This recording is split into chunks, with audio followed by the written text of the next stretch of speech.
Of course they are. That's what it's all about, isn't it? That's what it's always been about. Gifts. Gifts. Gifts, gifts, gifts, gifts, gifts, gifts. You want to know what happens to your gifts? They all come to me. In your garbage. You see what I'm saying? In your garbage. I could hang myself with all the bad Christmas neckties I found at the dump. And the avarice. The avarice never ends. I want golf clubs, I want diamonds, I want a pony so I can ride it twice, get bored, and sell it to make glue. Look, I don't want to make waves, but this whole Christmas season is stupid, stupid, stupid. Most of us know about the Grinch or have heard about the Grinch at some point, whether it was in the 1957 best-selling book by Dr. Seuss, or maybe you caught it first time in the 1966 made-for-TV animated movie called The Grinch, which had an actor named Boris Karloff, who at the time was well known for being Frankenstein in 1930 movies. And or some of you are more familiar with what you just saw there, the Jim Carrey version in 2000. Can you believe it's been 17 years since that thing came out? That's crazy to me. But whatever it is, The Grinch is well known. Most people know or have heard of The Grinch. In fact, it's so well known that The Grinch, the word itself, has made its way into our pop culture and into our dictionaries. If you look up Grinch in the dictionary, you will find it there because it is now part of our normal language, and it's not necessarily something you even have to use at Christmas time. A person can be a Grinch any time of the year. And when you look up the definition, what does it say? It says it's a person who is mean-spirited or a grouch. You see, the Grinch is an unpleasant character, as you could kind of see on the video there. He's not happy, and he doesn't want anyone around him to be happy either. Got anybody like that in your life? You know anybody like that? They're not happy, and they would just assume nobody else in their life be happy either. But if we're being honest, there are times when we can be the Grinch as well. All of us have the possibility to be the Grinch. I mean, no, that doesn't mean that you're going to go to some town and steal all of their toys and steal all of their Christmas decorations, but all of us have the ability to sap someone's Christmas spirit, to demoralize them, to hurt them. All of us can be grumpy. All of us can be irritable and just generally unpleasant every now and then. I mean, not me, but you, right? I'm nice all the time. I can say that. My wife's not here tonight. No, we've all got the ability. I think all of us have a little bit of the Grinch in us sometimes. So I want to talk about that a little bit today. And what made the Grinch so, for lack of a better word, Grinchy? Well, the story tells us. It says that his heart was 2 sizes too small. What does it mean for your heart to be 2 sizes too small? What we're going to find out is the Grinch had allowed the circumstances of his life, the hurts, the pains, the failures of his lives to hurt him and to change him. And over time, it just shrunk his heart to where it eventually became 2 sizes too small.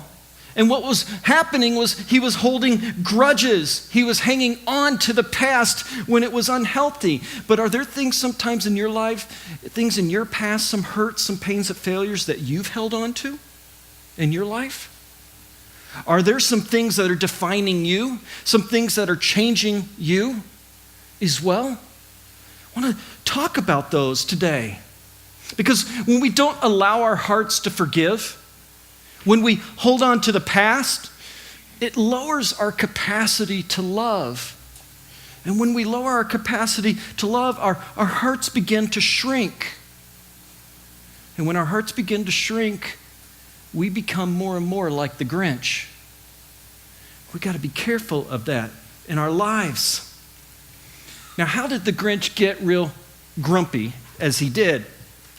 You know, the book and the cartoon didn't hit on it as much as the 2000 version with Jim Carrey, which went back to his past, his childhood a little bit, and explored the story from that perspective. And what we see from the movie, if you've not caught it before, is the Grinch when he was a little child. He got made fun of, he got teased, he got mocked, humiliated, even rejected at one point in his life. And what happened is after all the mocking and the teasing and the rejection, he decided he'd had enough, and he decided to go live up on the mountain to isolate himself, to get away and to run away from his problems.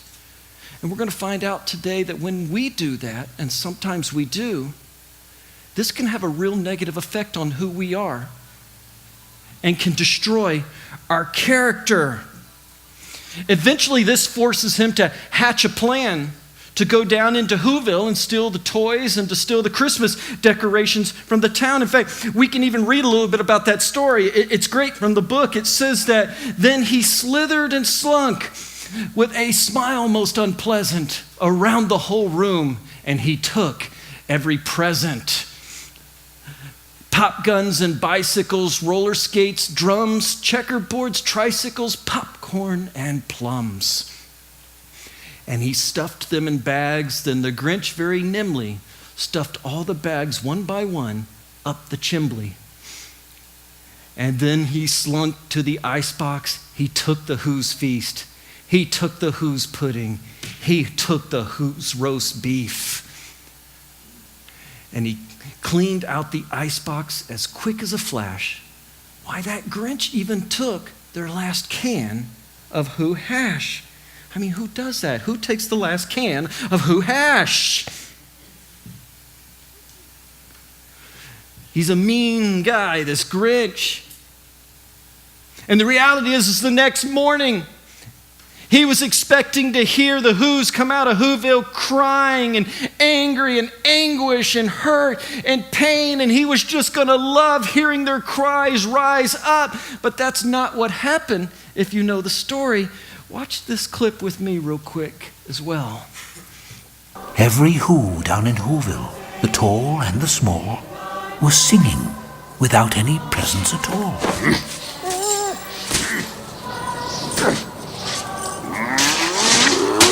He hadn't stopped Christmas from coming. It came.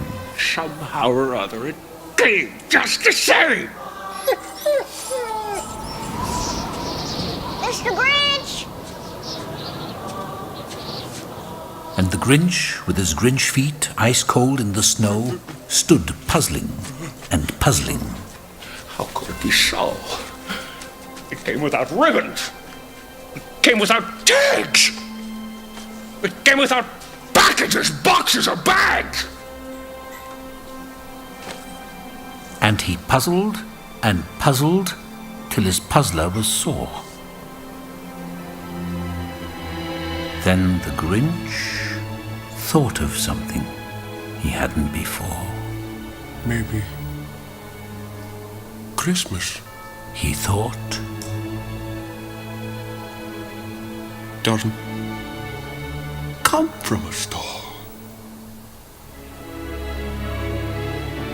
Maybe Christmas, perhaps,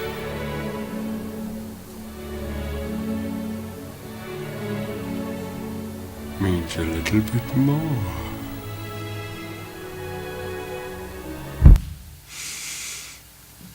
Maybe Christmas doesn't come from a store. Maybe Christmas is a little bit more. And finally, the narrator goes on to say, and what happened then? Well, in Whoville, they say that the Grinch's small heart grew 3 sizes that day. And then the true meaning of Christmas came through, and the Grinch found the strength of 10 Grinches plus 2. What is it about life that can turn us into Grinches?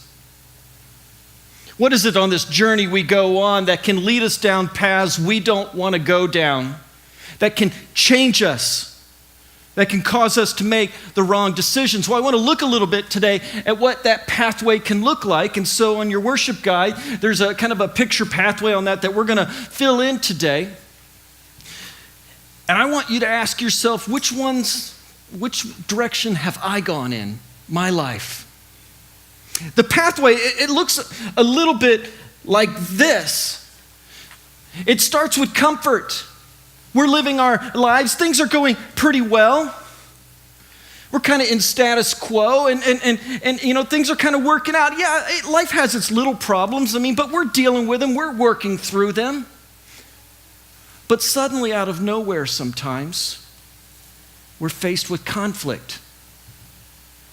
Something interrupts that status quo.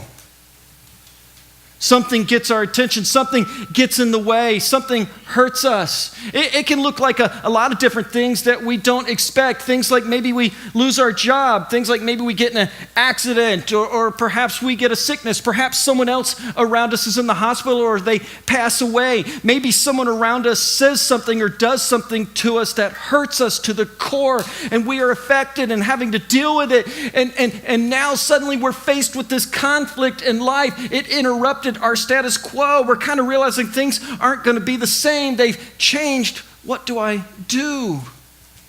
And it's at that time we enter then this crisis point in our lives.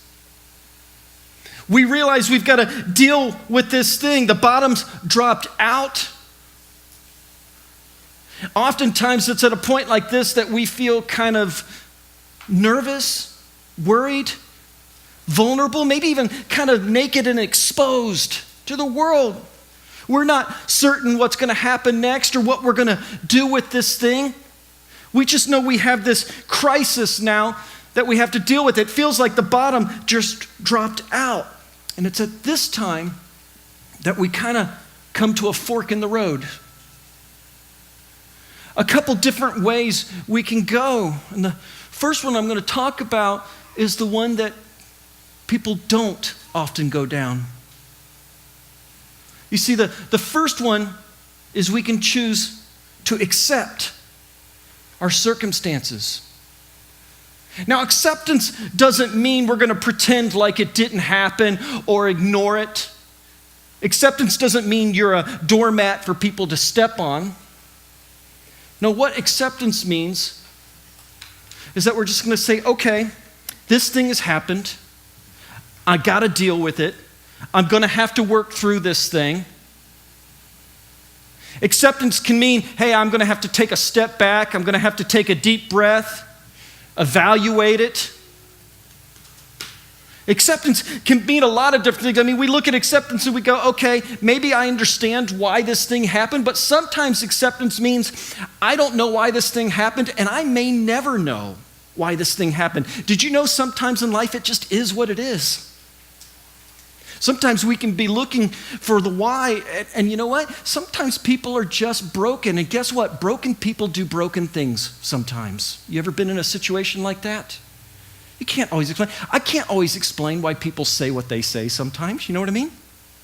Can't always explain why somebody does something they do. But we make the choice and we say, you know what? Okay, we're going to deal with this thing. We're going to work through it. The problem with acceptance is it requires a great deal of patience. It requires a great deal of mercy and grace. It requires forgiveness.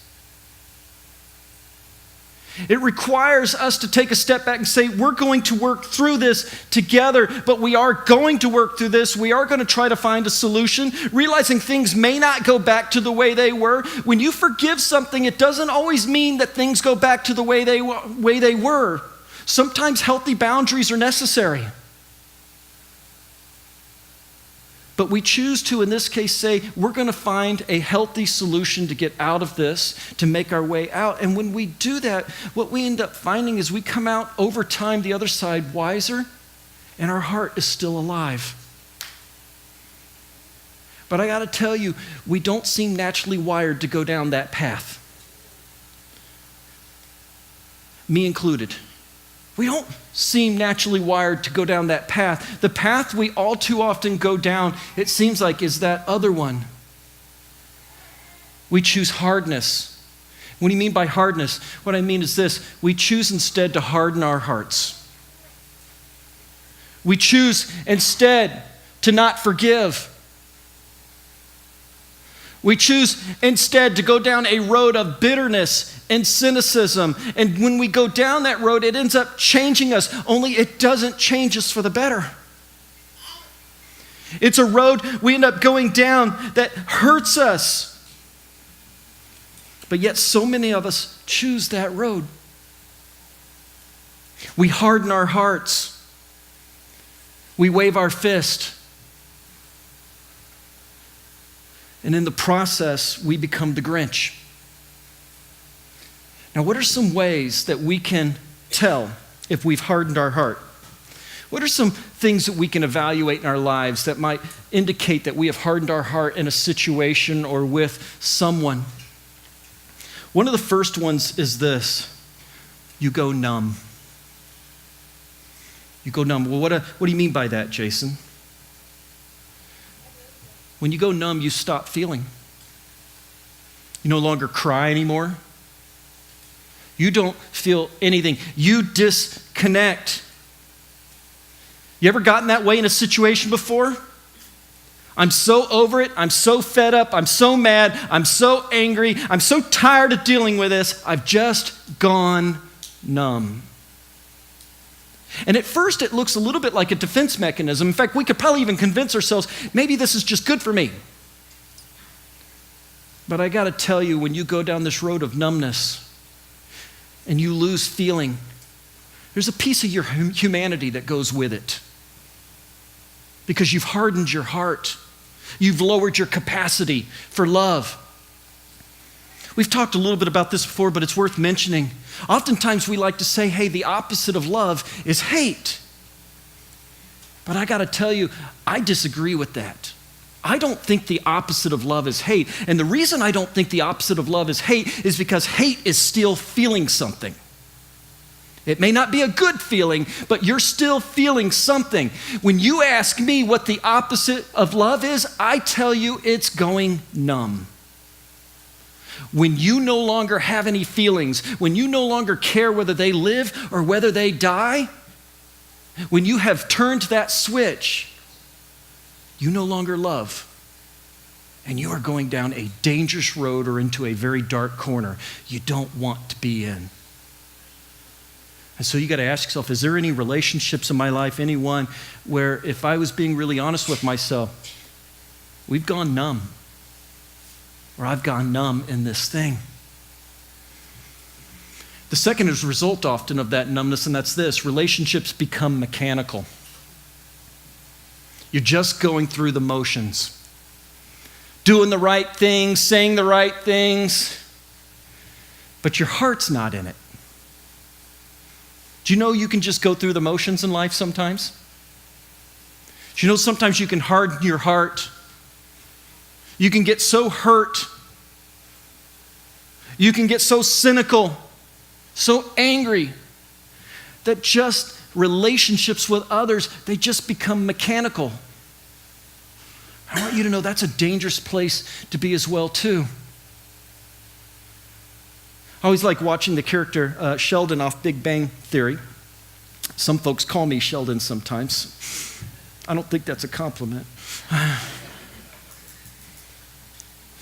But I remember one episode, Sheldon, he has social issues when he talks to people. And so he's writing down one day, okay, so I'm supposed to say hello, then I'm supposed to get a reply, and then I say, how are you doing? And then I wait for a reply after that? That would be an example of taking a relationship down to a very mechanical method. You know what I mean? I'm just going to go through the motions, follow the steps. But my heart isn't there. There's no real relationship going on here. And sometimes what can happen when we harden our hearts is after we go numb, we just kind of get in this routine. We just go through the mechanics, but we're not really present. We're not really there. The third thing we see oftentimes is we isolate ourselves. This is what the Grinch did, by the way. Rather than dealing with the issue, we run from it. We get away from it. We hide from it. We shut others out. But this has its own set of problems as well. The Grinch, after he was hurt, he went up to the mountains and he stayed there. The problem is when we isolate, first and foremost, scientists have shown time and time again, isolation only increases your anxiety and it only hurts your health in the long run. It is not a healthy life to live, this life of isolation. And if you're doing that, man, you're ripping yourself off. Because we're not made to live in isolation. We were created for deep, meaningful relationships. Realizing that sometimes those relationships get tense, realize that sometimes things have to be dealt with in those relationships, but we are not meant to live lives of isolation. And what happens is we get in isolation, we don't really have anybody to hold us accountable or to talk to or work through things, and we just keep rehashing through that thing in our mind. Have you ever been in a situation and you're not getting any help or any counsel, and you just keep replaying that situation in your mind over and over again? That's unhealthy in the long run. I would encourage you, if you're doing that and if you're walking through that, find someone to talk to. Work through it. Talk about it. Fourth thing I've noticed all too often is you lose your passion.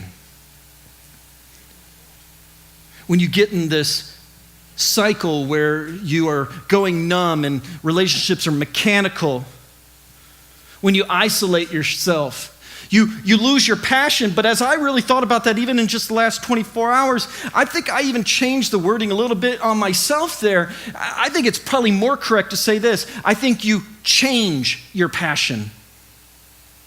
And what I mean is this. I've seen this happen too often. Someone gets hurt. Something happens in their lives. They're having to deal with it. It's painful. And what happens, instead of doing that thing that they were created to do and living in that life of passion and love and that energy that comes from it, instead their passion shifts from doing what they were created to do to a new passion, only this passion you don't want. You want to know what that passion is? It's called revenge and retaliation. See, instead of being passionate about what you were created to be and what God put you here to do, you shift that passion now because you're angry, you're mad, you're hurt, and now that passion becomes getting revenge, getting retaliation, because we have this built-up sense of justice in us. You hurt me, you messed with me, and now I'm coming after you. And don't you know that that's a vicious cycle you don't want to be in?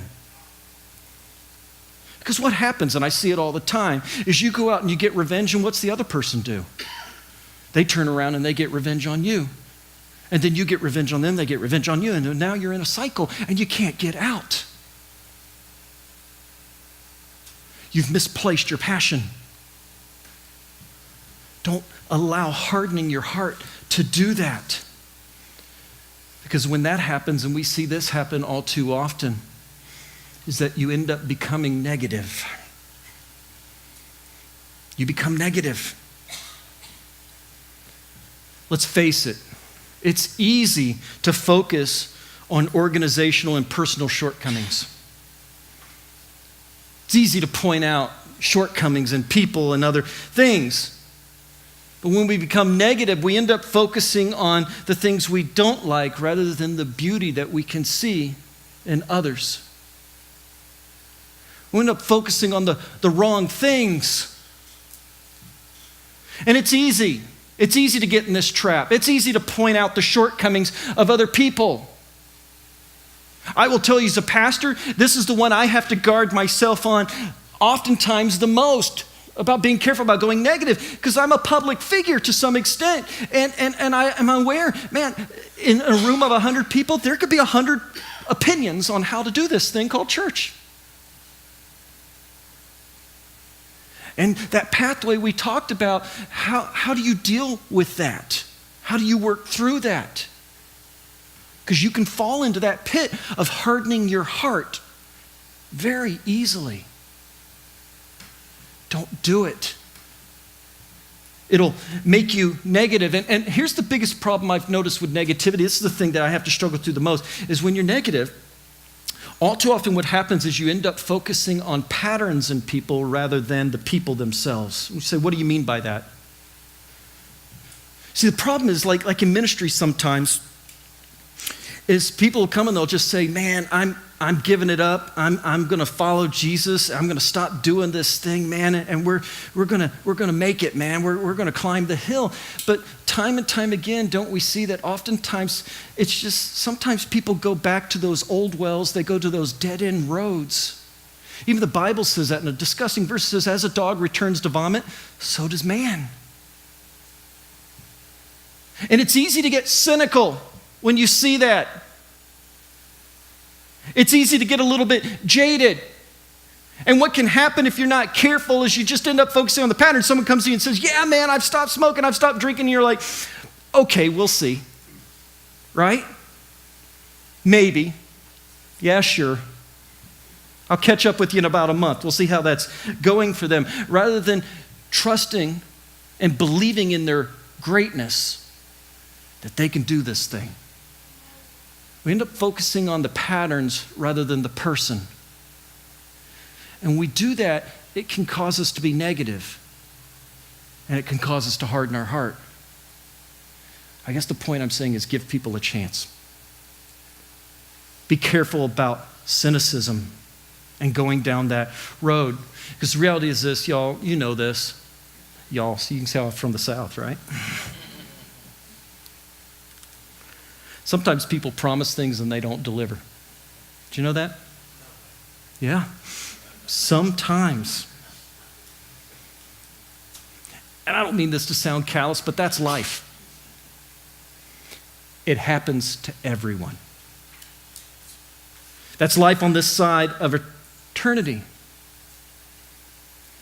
What's most critical is how you respond when that happens. How are you going to respond when someone does that? It's easy to harden your heart. It's easy to stop trusting, and it's easy to stop believing in others. Don't go negative. Believe in the greatness of each person. You say, what greatness?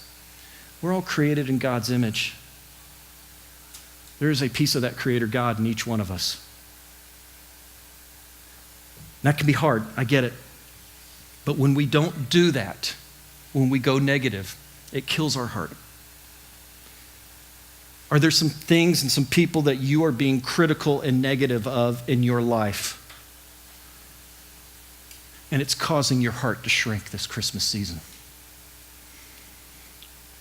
Which gets us to our so what moment. What's the big idea here? The answer is obvious. We've actually talked about it several times in this. How do we keep our heart from getting 2 sizes too small? How do we keep from going down the road of cynicism? How do we keep from hardening our hearts? And the answer is this: choose to forgive. Choose to forgive. It seems simple, doesn't it? But it's not. If we're being honest with ourselves, this thing called forgiveness is a very difficult thing to do. We struggle with it all the time. Forgiveness isn't naturally the very first thing that comes to mind when someone comes up and hurts us or says something to us that we wish they hadn't said or takes something from us, whatever it may be. My first reaction isn't always, I forgive you, brother. And yet it's the answer. It's what we need to do. And so what I want to say and ask is this: what is forgiveness? Do we understand, do we have a good grasp on this thing called forgiveness? To understand that, I want to read to you a segment of a book. I don't normally quote this much, but I want you to read this with me here in just a moment. It was written by an author, and I read it at a time when I was very angry and hurt by some people. Had been betrayed, embarrassed, even accused of things hadn't done. I was working through it. I'll be honest with you, not in a healthy way. I had chosen the other path up to this point. But I decided, I was reading this book. It's from an author named Tim Keller. It's called The Reason for God. And he had this to say about forgiveness, and I want you to really read this with me as we read it. He said this: someone may have robbed you of some happiness, reputation, opportunity, or certain aspects of your freedom. But no price tag can be put on such things. And yet we still have a sense of violated justice that does not go away when the other person says, I'm really sorry. When we are seriously wronged, we have an indelible sense that the perpetrators have incurred a debt that must be dealt with. But when you try to get payment through revenge, the evil does not disappear. Instead, it spreads. And it spreads most tragically of all into you and your own character. There is another option, however. You can forgive. Forgiveness means refusing to make them pay for what they did. However, to refrain from lashing out at someone when you want to do so with all your being is agony. It is a form of suffering. You not only suffer the original loss of happiness, reputation, and opportunity, but now you forgo the consolation of inflicting the same on them. You are absorbing the debt, taking the cost of it completely on yourself instead of taking it out on the other person. It hurts terribly, and many people would say it feels like a kind of death. Yes, but it is a death that leads to resurrection instead of the lifelong living death of bitterness and cynicism. You can choose to forgive. And so I ask you, is there someone in your life you need to forgive? Someone, something. The Grinch chose not to forgive. He chose to run, to isolate himself up in the mountain, and over time, with not dealing with the problem, that isolation turned into bitterness and cynicism. And then afterwards, that bitterness and cynicism moved into revenge and retaliation. It's a pathway you don't want to be on. Over time, that bitterness, cynicism, that isolation, it changed the Grinch. And if you're living with that in your life, it will change you too. But it will change you into something you don't want to be. Choose to forgive. Some of us just need to say the prayer of the psalmist in Psalm 51:10. He says, create in me a pure heart, O God, and renew a steadfast spirit within me. A pure heart is a heart that forgives unconditionally, that absorbs the debt, that refuses to make the other person pay. And when we do that, when we forgive unconditionally, this last verse from Ezekiel 36:26 rings true. God says, I will give you a new heart and put a new spirit in you. I will remove from you your heart of stone and give you a heart of flesh. Is your heart 2 sizes too small because you have allowed bitterness, cynicism, and the hurts and the pains and the failures of life to shrink your capacity for love? Have you become the Grinch? My prayer today is that you choose to forgive whoever it is and whatever situation it may be. Choose to forgive, and let's get off that pathway that leads to death and destruction.